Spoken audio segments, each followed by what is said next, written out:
So this week I've been doing a lot of reflecting on stillness and on what to do with all this time that we now have.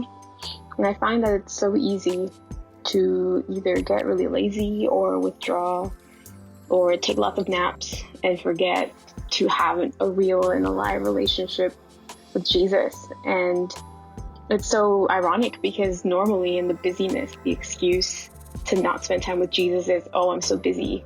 Oh, I have so much to do. There's no way that I'm going to be able to stop and spend some time with the Lord. And now that we have, or that I have all the time in the world, it's so easy to lose rhythm, lose sight of what's important, and forget to spend time with the Lord. And so this week I needed that moment of a wake-up call for the Lord to remind me, hey, spend time with me. Hey, the moments of stillness are the moments where I show up the most. And I was reminded of one of my favorite Psalms to study because it just is such a clear picture of what I look like sometimes before the Lord. And it's Psalm 73.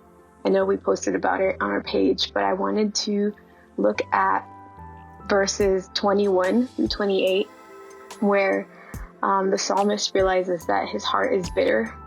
And I just see it so funny. He says, then I realized that my heart was bitter. Verse 22, I was so foolish and ignorant, I must have seemed like a senseless animal to you.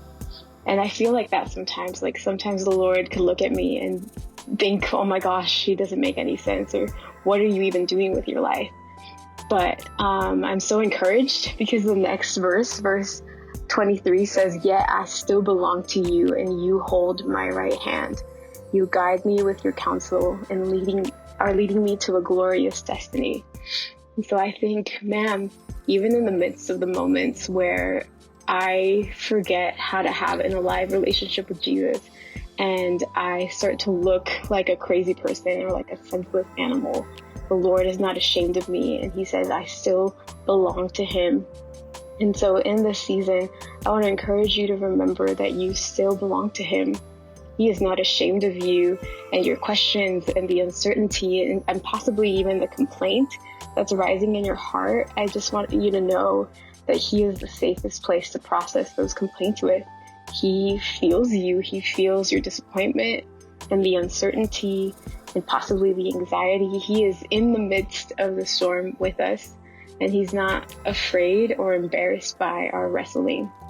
So I just want to encourage you, Holy 58 and Houses fam, that you are not alone and that this is the moment. This is the moment to pick up your cross again. It's the moment to re-sign up to follow Jesus, not to feel discouraged or to feel like I've already messed up and God is not going to speak to me anymore, but just to know that even in the midst of the moments where we look like senseless animals or we look like crazy people, he says we still belong to him and he still holds us by our right hand.